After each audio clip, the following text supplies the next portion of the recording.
Gaya na sinabi ko last time, ang crust ng Earth ay parang itlog na madaming cracks. Ang tawag sa piraso nila ay tectonic plates. At yung nasa pagitan ng mga tectonic plates, tinatawag natin silang plate boundaries. Tuwing gumagalaw ang mga plates, may interaction na nangyayari sa mga boundaries. Pwede silang magbanggaan gaya dito, maghiwalay, o magkaskasan. Yung mga movements na yan usually ang nagkakos ng lindol. Kaya kung saan may lindol, doon din ang mga plate boundaries. Dito, makikita natin yung mapa ng tectonic plates at dito naman yung normal na mapa natin. So hanapin natin yung Pilipinas along with some other continents para maging familiar tayo at di kayo malito sa kulay nila. So andito yung Pilipinas, sa mapa ng tectonic plates, eto siya. Eto yung Australia. Andito naman yung South America. Yan. And then yung Africa nandito. So nakikita nyo ba kung nasaan yung Pacific Ring of Fire? Kung matatandaan nyo last time, dinrawingan ko siya ng pusa sa huling lesson natin. So alam nyo ba dito kung nasaan ang Pacific Ring of Fire? Okay, eto siya, nasa Pacific Plate siya. Kaya nga siya tinawag na Pacific Ring of Fire. Ngayon tignan naman natin kung saan ang direksyon pumupunta ang mga tectonic plates.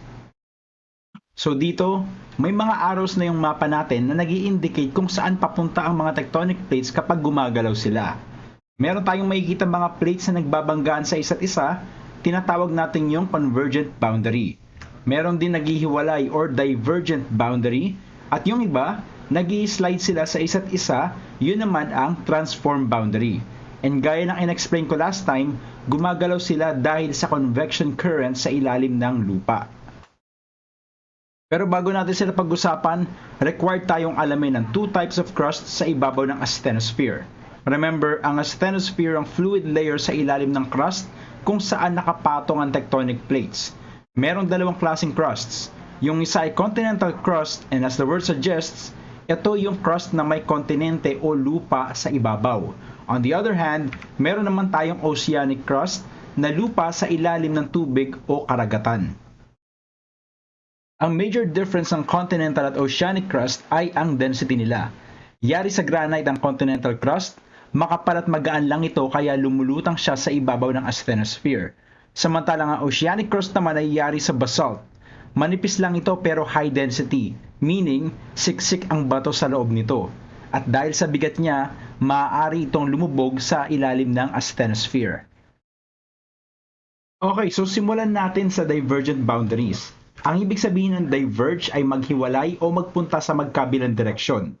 Sa gitna ng convection current na yan, makikita nyo kung paano maghiwalay ng direksyon ang asthenosphere. Kaya kasabay nito naghihiwalay ang lupa na nakapatong sa ibabaw niya.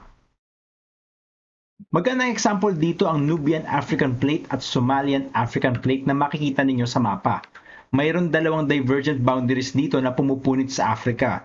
Dito, yung kulay red na yan ang tectonic plate na gumagalaw palayo sa Africa, nagre-resulta ito sa rift o pagkasira na tinatawag nilang East African Rift. Sa mapang ito, makikita nyo kung saan dumadaan ang East African Rift Valley. So ano kaya ang mangyayari dito pagkatapos ng ilang milyong taon?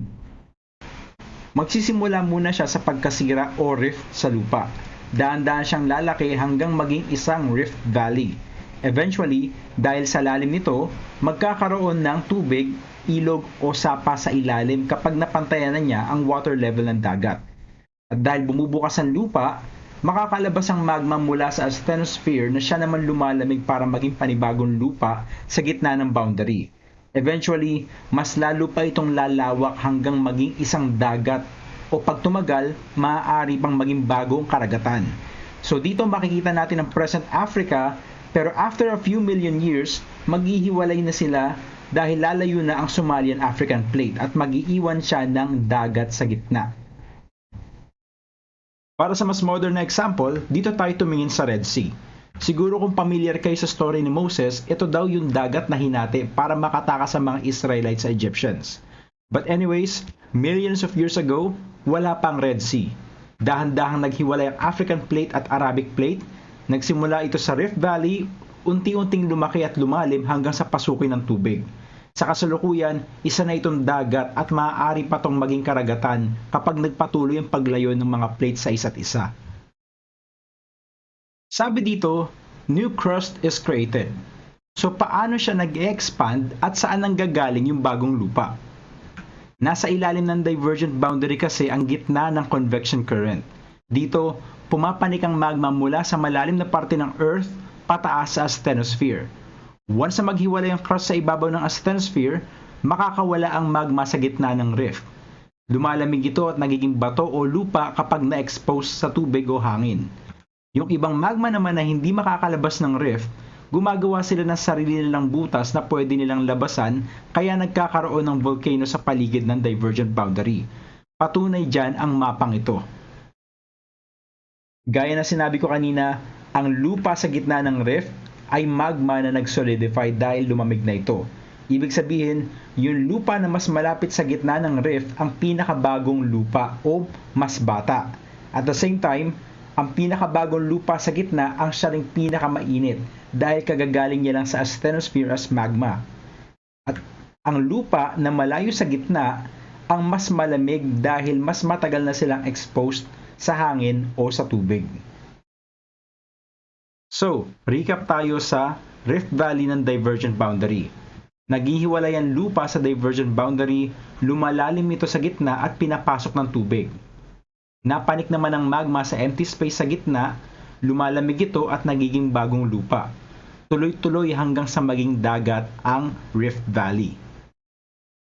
Yun ang nagiging resulta ng divergent boundary sa pagitan ng dalawang kontinente o lupa. Kaya siya tinawag na continental to continental divergent boundary. Ano naman kaya nangyayari kapag may divergent boundary sa ilalim ng karagatan or ocean to ocean divergent boundary? Nagkakaroon dito ng process na tinatawag nating seafloor spreading. Tulad ng continental to continental, nagke-create din ito ng bagong crust, oceanic crust. Pero unlike sa Rift Valley, kung saan ang lupa ay nagiging malalim sa gitna niya, kabaliktaran ang nangyayari sa seafloor spreading. Nagkakaroon ng linya ng bundok sa gitna nito, kung saan nabubuo ang lupa. So imagine, itong bundok na to, mahaba yan, nasa ilalim siya ng tubig. Hindi na natin siya tatawaging valley or rift. Ang tawag na natin sa kanya ay ridge. Since nasa gitna siya ng karagatan, tatawagin natin siyang mid-ocean ridge. Gaano naman kahaba ang mga bundok sa mid-ocean ridge? Tignan nyo na lang sa mapa para magka-idea kayo. Lahat ng dark line sa mapa ay mid-ocean ridges na dulot ng seafloor spreading. Pinakamagandang example dyan ang Mid-Atlantic Ridge na humati sa continents ng Amerika at Africa. Hindi lang bundok ang meron dito. Kagaya ng sa lupa, madami din dito mga volcanoes at madalas din nalindol sa mga oceanic ridges dahil sa paggalaw ng lupa. In fact, mas madami pa ang aktibong volcano dito sa ilalim ng dagat kumpara sa lupa. Sa mga ridges and volcanoes na ito, nalabas ang magma mula sa ilalim na siyang lumalamig para maging bagong oceanic crust. Kagaya nito ang nangyayari sa continental crust, ang mga bago at mas mainit na oceanic crust ay palaging nasa gitna ng ridge, at ang luma at mas malamig ay laging nasa mas malayo. Isa pang katangian na nagbabago sa kanya ay ang density. Kung natatandaan ninyo ang lesson 1 natin, alam natin na kapag mainit ang crust, nagkakaroon ito ng lower density na nagiging mas magaan. Samantala, ang crust na lumalamig na ay nagkakaroon ng higher density at nagiging mas mabigat. Tandaan nyo dahil importante ang concept na yan pagdating natin sa convergent boundary. Bago tayo lumipat sa convergent boundary, tignan muna natin itong Mid-Atlantic Ridge na tumatagos sa Iceland. Dito, makikita natin ang oceanic to oceanic divergent boundary na nagiging continental to continental divergent boundary. Narito ang Mid-Atlantic Ridge na dumadaan sa gitna ng Iceland. So ano nangyayari sa kanila? Kilala ang Iceland sa paggamit ng geothermal energy dahil madami silang bulkan. Kung natatandaan nyo pa yung lesson nyo ng grade 9, ginagamit nila ang init ng magma sa ilalim ng volcanoes para makapag-produce ng kuryente. Madami silang volcanoes dahil dinadaanan sila ng Mid-Atlantic Ridge na isang divergent boundary. So tandaan nyo, ang divergent boundary ay nakakagawa ng bagong crust. Pero kung may bagong crust, saan naman napupunta yung luma? Lumalaki ba ang Earth? Lumalawak ba yung crust? Masasagot ang mga tanong na yan ng convergent boundary. So ano bang meron sa convergent boundary? Ang ibig sabihin ng salitang converge ay magkasalubong. Dahil dito sa convergent boundary, nagbabanggaan at nagkakasalubong ang dalawang tectonic plates. Obserbahan nyo ang mapa ng tectonic plates na to. Base sa mga arrows na nakalagay, humanap kayo ng convergent boundaries. Paki-pause muna ang video habang naghahanap kayo. Kung pareho tayo ng nakita, very good. Since gumagalaw ang mga plates, para silang domino na ang galaw ng isa ay nakakaapekto sa iba. For example, may divergent boundary dito sa Nazca Plate at Antarctic Plate na siyang tumutulak sa Pacific Plate pataas at pakaliwa. Kaya kung titignan niyo yung left side ng Pacific Plate, sumasalubong ito sa Australian Plate, Philippine Plate at North American Plate na nagkokos ng convergent boundary o banggaan ng plates. Mayroon tayong tatlong klaseng convergent boundaries. Meron tayong continental to oceanic, oceanic to oceanic, at continental to continental convergent boundaries. Iba't iba ang nagiging resulta ng banggaan nila. Pero kadalasan, kapag may tectonic plates na nagbabanggaan, isa sa kanila ay lumulubog sa asthenosphere at isa mapupunta sa ibabaw. Ang tawag doon ay subduction. Sa subduction, lumulubog at natutunaw ang lumang crust at kung saan ang lugar na may subduction, tinatawag natin yung subduction zone. Kapag lumubog ang crust sa ilalim ng subduction zone, natutunaw ito dahil sa friction at init ng asthenosphere or mantle. Babalik ito sa pagiging magma. Maaari itong sumama sa convection current ng asthenosphere at lumubog sa ilalim. Pwede rin naman siyang manatili sa ilalim ng crust at maipon lang. Dahil sa dami ng magma na naiipon sa ilalim ng subduction zone, bumubukol ito sa lupa hanggang maging isang bundok. Kapag hindi na kaya ng lupa na panatilihin sa ilalim ang magma, lumalabas ito sa lupa at nagkakaroon tayo ng volcanoes sa subduction zones. So, isa-isahin na natin ang different types of convergent boundary. Magsimula tayo sa continental to oceanic. Kung natatandaan nyo yung sinabi ko kanina, mas mabigat ang oceanic crust kumpara sa continental crust.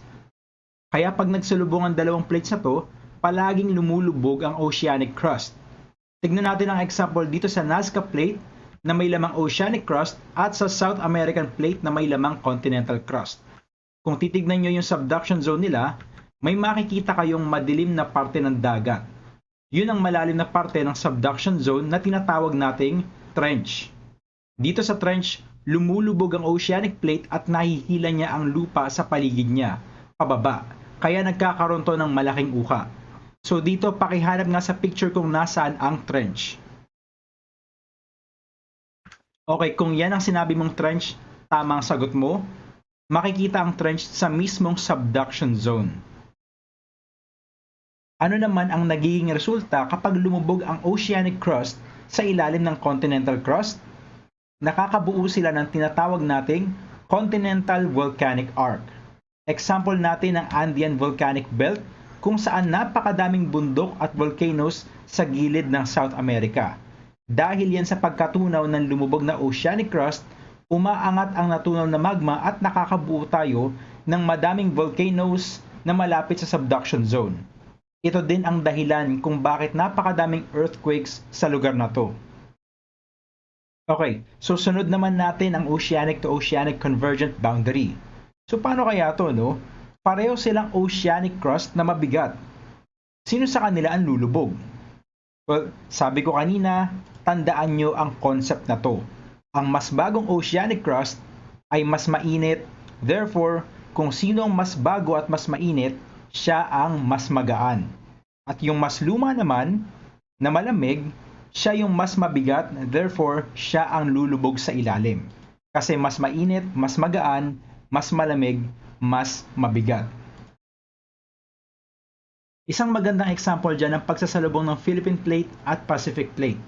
Dito sa mapa, makikita natin ang convergent boundary ng dalawang oceanic crust. lumulubog ang Pacific Plate sa ilalim ng Philippine Plate. Dito din natin makikita ang pinakamalalim na parte ng crust sa buong mundo, ang Mariana Trench. Dahil sa subduction, nagkakaroon ng madaming underwater mountains and volcanoes sa Mariana. Ang eruption ng mga underwater volcanoes na to ang naglalabas ng madaming magma o lava na dahan-dahan bumubuo sa mga isla sa ibabaw ng karagatan. Ang tawag sa mga isla na to ay volcanic island arc.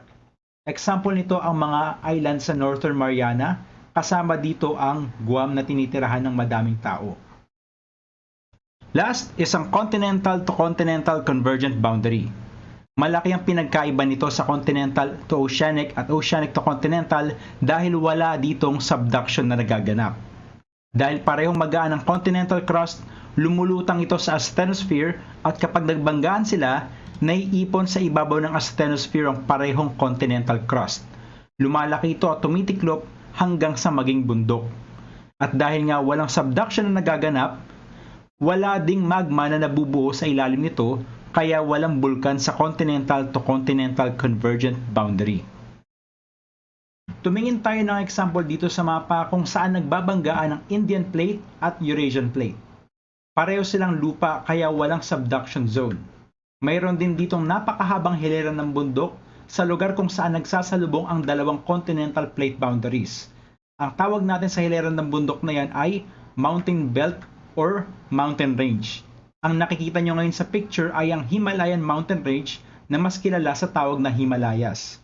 Although madalas ang lindol sa lugar na to, wala halos volcanic eruption sa Himalayan mountains dahil walang subduction zone na gumagawa ng magma.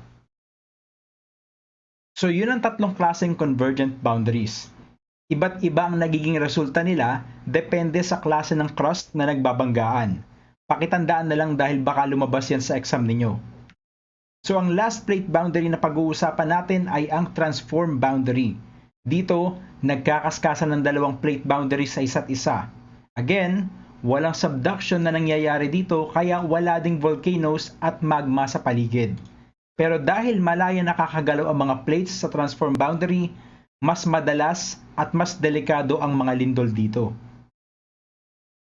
Ang pinakasikat na transform boundary ay nasa pagitan ng Pacific Plate at Caribbean Plate. Papuntang northwest ang Pacific at southeast naman ang Caribbean Plate kaya nagsasalubong at nagkakaskasan ng gilid nila. Ang plate boundary dito ay mas kilala sa pangalang San Andreas or San Andreas Fault. Siguro familiar na kayo dito dahil nagkaroon to ng movie noong 2015. Tungkol ito sa napakalakas na lindol na maaaring mangyari sa Los Angeles at San Francisco. Sa kasamang palad, walang nakakaalam kung kailan magkakaroon ng lindol kaya ang pwede lang nating gawin ay paghandaan ito. Dito sa gilid ng North America, nahati ang lupa sa pagitan ng San Andreas Fault. Dumadaan ito sa San Francisco at nalagpas sa Los Angeles. Noong 1906, nangyari dito ang isa sa pinakamalakas na lindol sa kasaysayan ng Amerika kung saan 3,000 katao ang namatay. Yan din ang pinakamalakas na death toll sa lahat ng natural disasters na naganap sa California. Wala mang bulkan na sumasabog dito dahil wala ding subduction zones. Napakadelikado pa rin dito dahil sa lakas ng lindol na maaaring mangyari sa isang transform boundary. So bakit madaming lindol sa isang transform boundary? Kung naranasan nyo ng magtulak o humila ng upuan sa loob ng classroom, nararamdaman nyo din ang ingay at vibration ng upuan habang hinihila nyo to at kumakaskas sa sahig. Yan din ang dahilan kung bakit malakas ang lindol sa mga transform boundaries. Ang paggalaw ng lupa sa transform boundaries ay nagre-resulta sa isang fault. Ang nakikita nyo ngayon ay ang San Andreas Fault kung saan lumilihis ang lupa sa magkabilang direksyon. Maaari tayong magkaroon ng transform boundaries sa oceanic to continental, oceanic to oceanic, at continental to continental. Tandaan nyo, walang subduction zone dito, kaya walang magma, wala ring volcano, at wala ring rift valley. Pero napakadaming lindol sa lugar na to.